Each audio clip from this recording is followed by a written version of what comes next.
Проводить благотворительные концерты в Крыму стало хорошей традицией. На этот раз ансамбль «Арикет» решил объединить артистов и организовать благотворительный вечер в поддержку пятилетней Мелек Гаджиевой, которая нуждается в операции по пересадке костного мозга.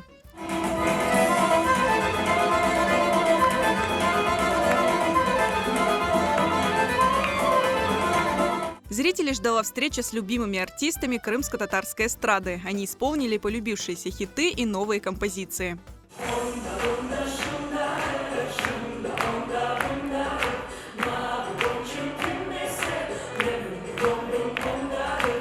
Танцоры ансамбля «Арикет» подарили зрителям яркие хореографические постановки и окунули в мир крымско-татарского танца.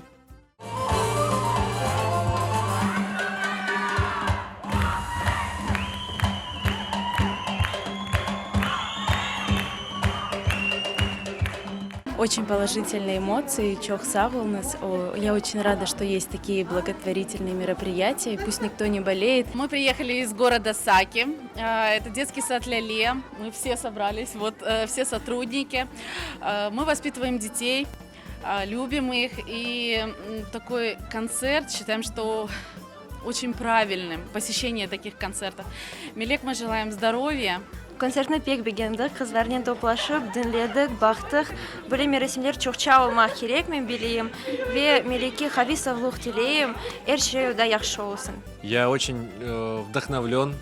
Мне безумно понравилось быть частью этого концерта, потому что я увидел огромное количество неравнодушных, добрых людей, которые пришли сегодня в этот ужасный снежный день, пробились, побывали на нашем концерте. Огромное всем спасибо. В ходе концерта неравнодушным удалось собрать 125 тысяч рублей. Эта сумма была передана родителям Мелек.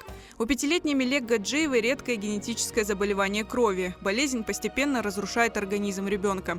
Дорогостоящая операция по пересадке костного мозга спасет жизнь девочки.